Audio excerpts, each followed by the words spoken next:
अखंड मंडलाकारं व्याप्तं येन चराचरं तत्पदं दर्शितं येन तस्मै श्री गुरुवे नमः। हमारे सभी दर्शकों को सादर प्रणाम। जय श्री कृष्ण, राधे राधे। मित्रों, मैं पंडित प्रेम शंकर शर्मा उपस्थित हूँ आज फिर एक नए विषय के साथ। द्वादश भाव निरीक्षण विधि। अभी तक आप लोग इस विषय के अंतर्गत 8 भावों के बारे में जाने, 1 से लेकर 8 तक। आज जानेंगे नवमेश के बारे में, यानी जन्म कुंडली के लग्न कुंडली में जिन भाव में जो राशियां स्थित हों उनके अनुसार उनका जो स्वामी हो, उन स्वामी की स्थिति अनुसार बात करेंगे नवमेश की।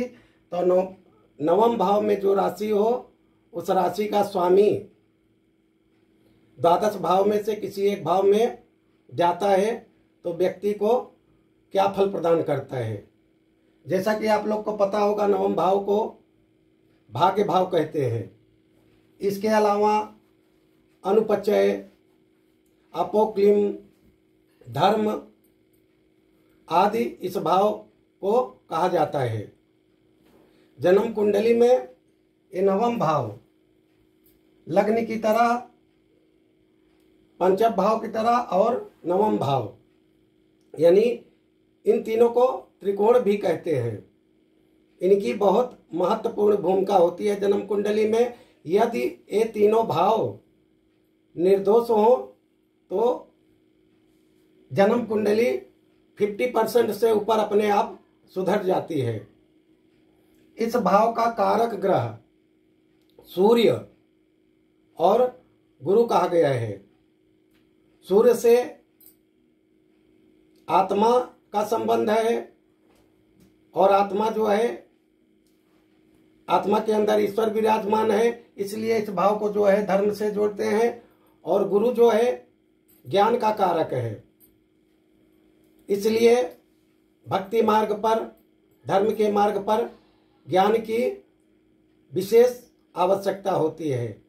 तो इस भाव में यदि गुरु अथवा सूर्य हो अपनी उच्च राशि में, सूर्य मेष राशि में और गुरु कर्क राशि में हो तो उच्च का कहा जाता है। तो उच्च का हो तो इस फल से संबंधित फल में वृद्धि करता है। परंतु इसके विपरीत सूर्य यदि तुला राशि में हो और गुरु मकर राशि में हो तो नीच का हो जाता है। तो वहां पर ऐसी स्थिति होने पर इस भाव से संबंधित फलों में जो है कमी हो जाती है। और आप लोग से एक निवेदन करना चाहूँगा, यदि आप हमारे चैनल पर पहली बार आए हैं तो चैनल को अवश्य सब्सक्राइब कर लें और लाइक भी करें, शेयर भी करें।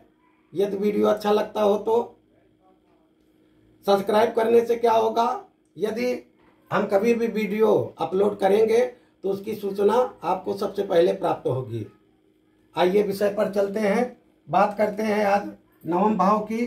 तो इस भाव में जो अंक लिखा हो 1 से लेकर 12 तक, मैं यहाँ पर एक अंक ऐसे उदाहरण के लिए कोई भी ले लेता हूँ, 8 का अंक, यानी वृश्चिक राशि।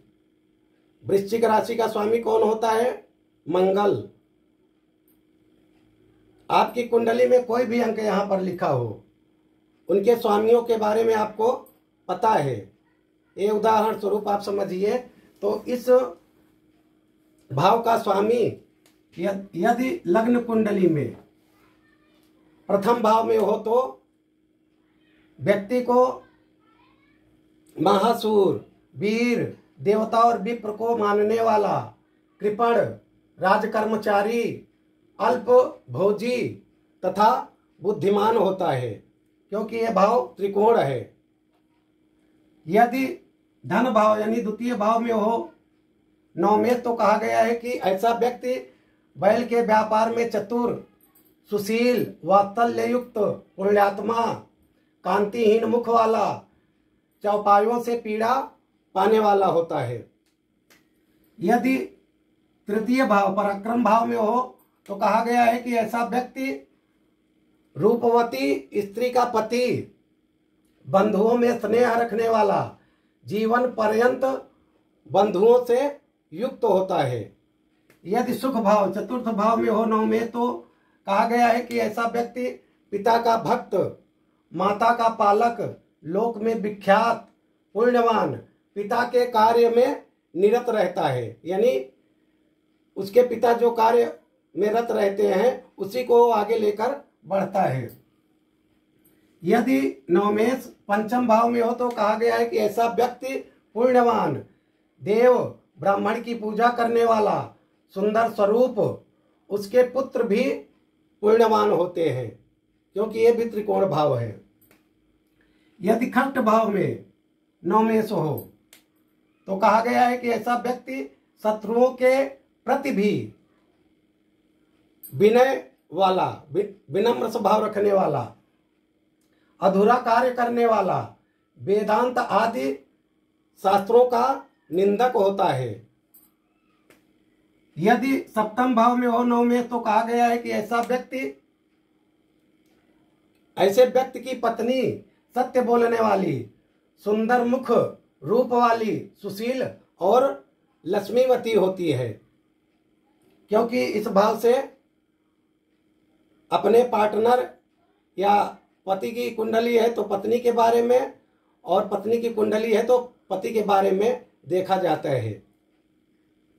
यदि नवमेश अष्टम भाव में हो तो कहा गया है कि ऐसे व्यक्ति का दुष्ट स्वभाव, व्याधा, घर और बंधुओं से हीन, पुण्यहीन, पाप ग्रह हो तो पुरुषत्वहीन कहा गया है।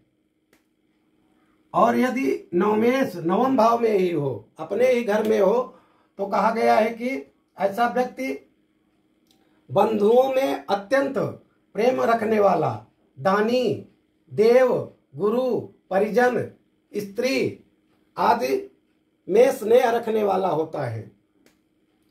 यदि नवमेश दसम भाव कर्म भाव में हो तो कहा गया है कि ऐसा व्यक्ति राजकर्मचारी यानी उच्च पद पराधीन, सूरवीर, माता पिता का भक्त, धर्म कार्य में विख्यात पुरुष होता है। यदि नवमेश एकादश भाव में हो तो कहा गया है कि ऐसा व्यक्ति दीर्घायु, धर्मात्मा, धनी, सबसे प्रेम रखने वाला, राजा से धन पाने वाला, पुण्य कार्यों में विख्यात और सुपुत्रवान होता है। और यदि नवमेश द्वादश भाव व्यय भाव में हो तो कहा गया है कि ऐसा व्यक्ति अन्य देशों में आदर पाने वाला, सुंदर देह वाला, विद्वान। यदि इस भाव का स्वामी पाप ग्रह हो तो कहा गया है कि ऐसा व्यक्ति धूर्त होता है। आशा करता हूं कि हमारे द्वारा दी गई जानकारी आपके समझ में आई होगी। इसी के साथ मैं अपनी वाणी को विराम देता हूं। सर्वे भवन्तु सुखिनः, सर्वे सन्तु निरामयाः, सर्वे भद्राणि पश्यन्तु, मा कच्चित् दुःखभाग् भवेत्। ओम शांति शांति शांति, सुशांतिर्भवतु, सर्वारिष्ट शांतिर्भवतु।